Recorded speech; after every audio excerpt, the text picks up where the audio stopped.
Good afternoon, everyone. Just after 3 o'clock here on Tuesday, 27th of April.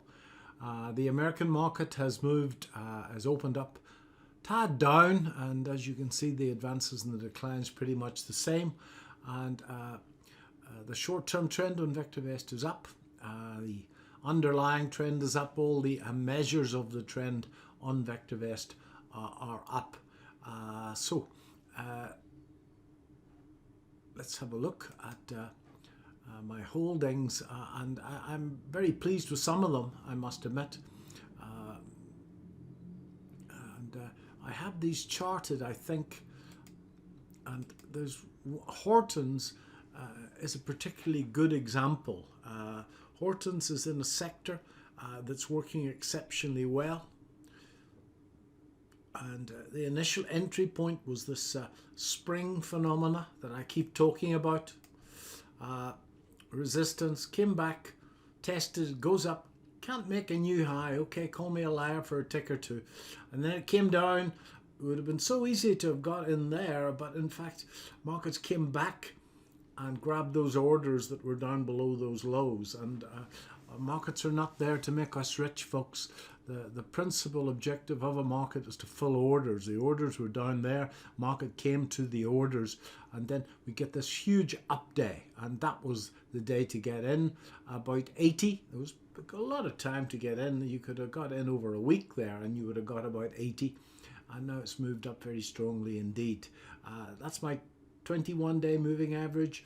That's the 55-day moving average, and you get very lucky when the 21's above the 55, and the market is in fact trending strongly above the 21. Now that's an outside day, very strong pattern, especially when it's above the 21-day moving average. Now this pattern is another outside day, but this is a special pattern that I call a Popgun. And what happens is you get a down bar, you then get an inside bar, and then you get an outside bar. And that simple pattern invariably precipitates a high volatility move. And that's exactly what happened here. We've had three really good days on the upside. I've pulled my stop loss up on this. At today, my stop loss is still under 90. And I need to pull that up and take some money off the table there. That's been a particularly good trade, especially as a leverage trade. So very proud of that one. It's a share with impeccable VectorVest fundamentals.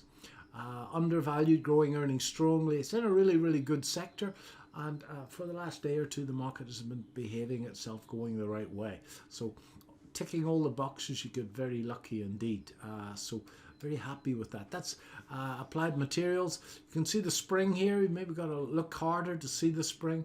Resistance back down to there. Up, definitely can't make a new high. Comes down to the orders and then changes its mind and goes up. I've held it here. My stop loss is, I don't know where it is, somewhere in here. I pulled it up and they invariably pull back into this zone between the 21 and the 55. So I've held that position. Maybe I was more attentive. I should have taken profit there, but that's still going quite nicely. As you can see, today's market action reflecting that initial sell-off.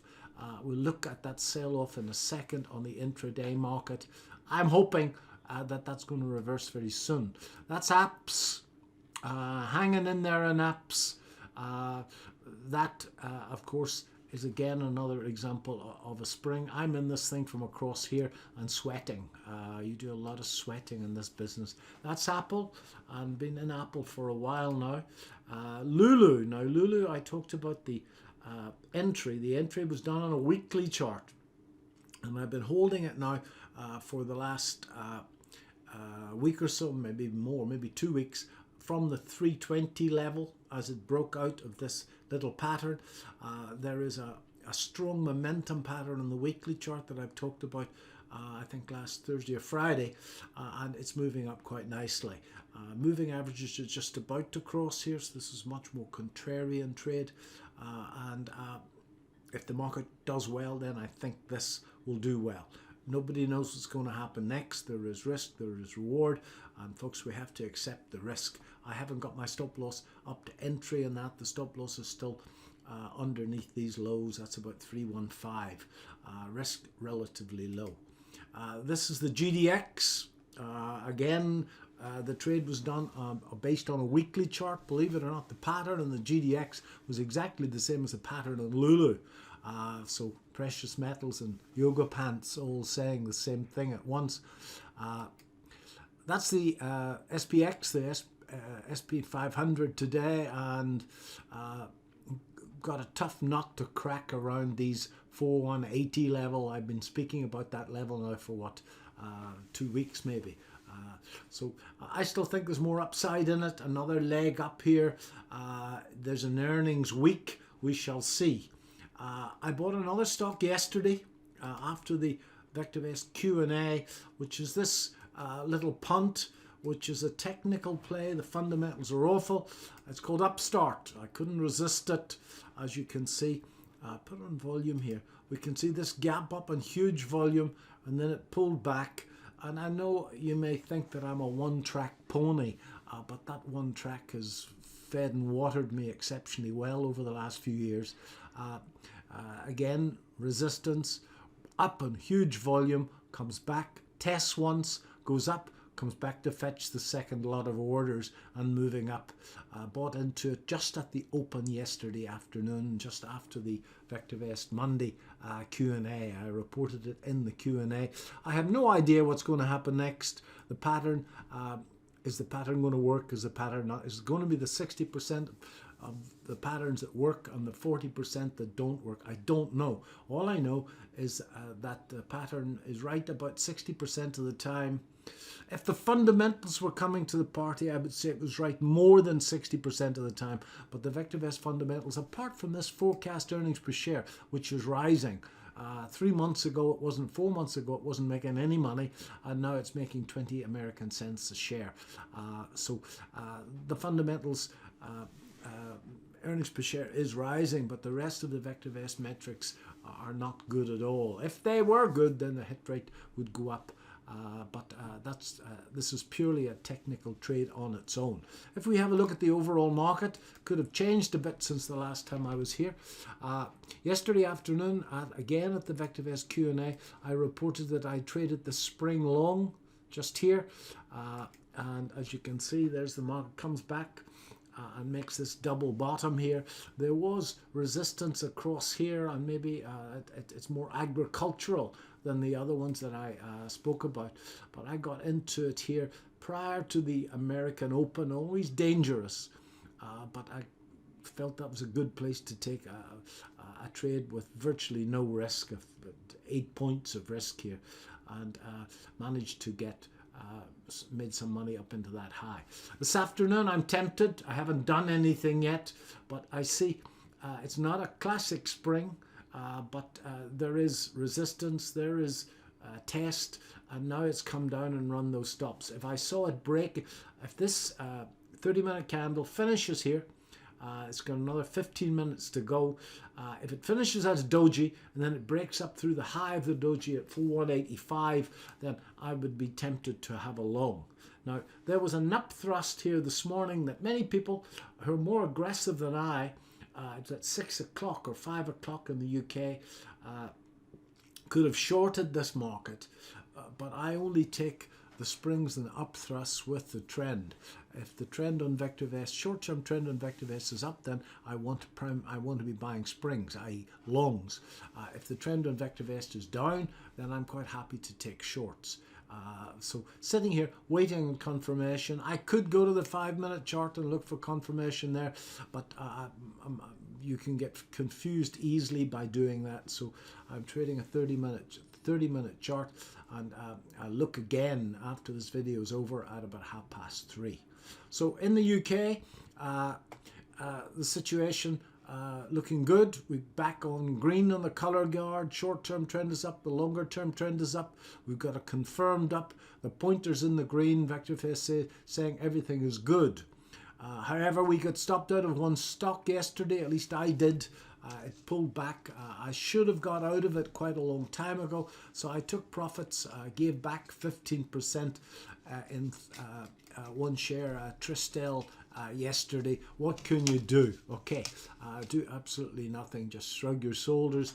In my very first job when I was 18, we were taught cheerfulness in adversity was one of the core beliefs of my first job. Sylvania looks good. Lion Trust looks good. I'm very pleased with them all, actually. The one that I would be disappointed if I got stopped out in, my stops at entry on Canos. We were up really good money in that, and we could easily, quite easily give it back. What can we do? The copper market had an outstanding day today, so I see that BlackRock World Mining Investment Trust that's not in this portfolio has done exceptionally well today. I'm very pleased with this GB group. I've been very happy with this company. I've held it since last March, in fact.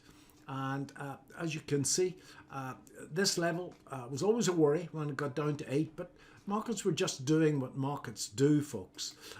They come back to where it's bid. And as I've said many times before, when you see a chart, before you put on all those flashy momentum indicators and all lines and moving averages and whatever, just say to yourself the following.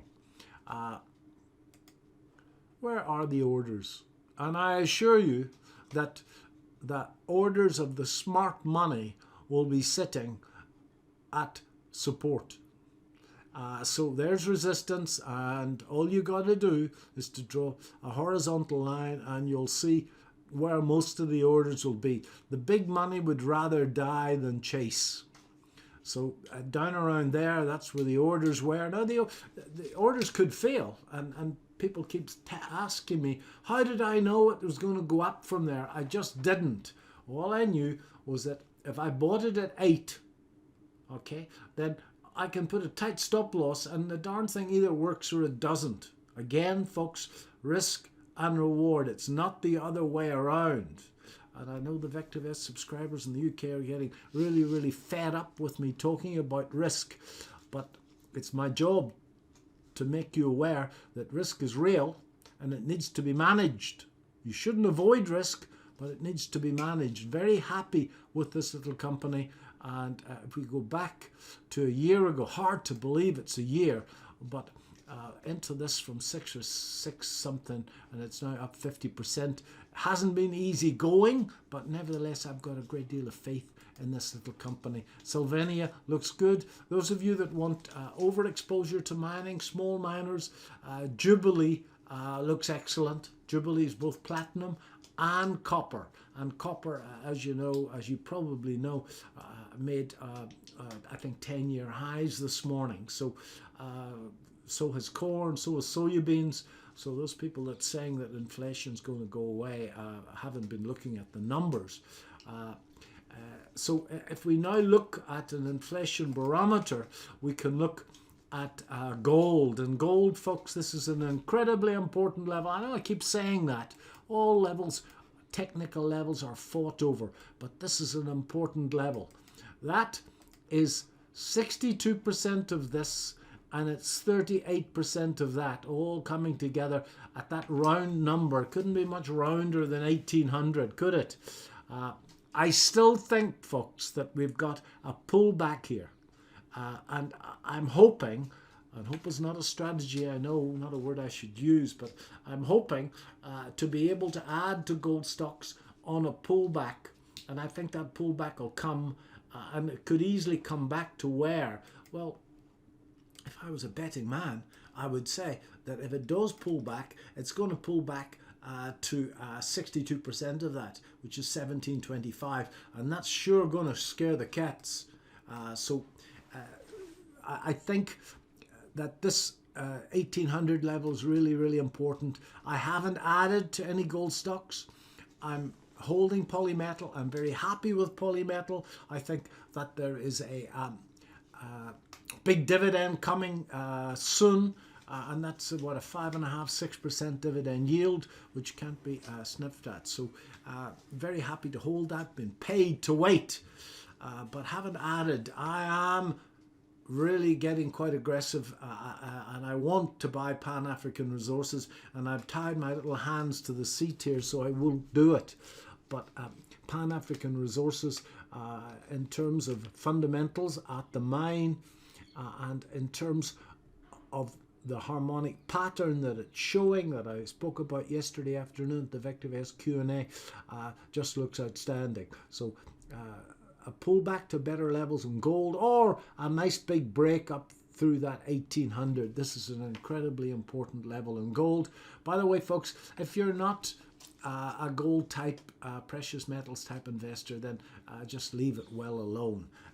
But when you get addicted to gold stocks, they're very difficult to stay away from, because you can get 10 baggers in 3 months when they actually move. So and that's been very, very pleasant too many times in the past for me to forget about them. I still think there's a huge move coming in gold, but many of my colleagues are also believe there's a huge move coming in gold, believe that this is too easy, that it needs to go down to run these lows before moving.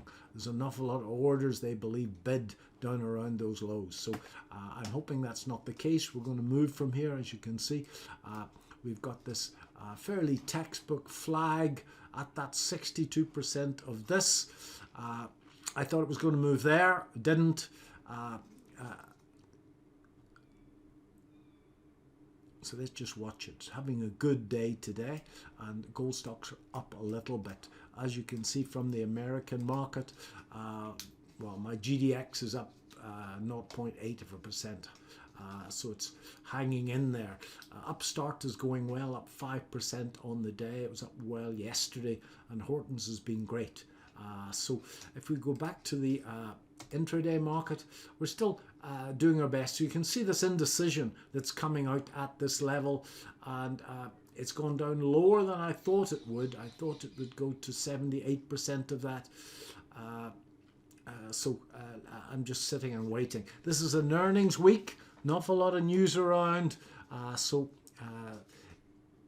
it's going to be noisy, that's for sure. Pretty much anybody who's anybody is reporting this week.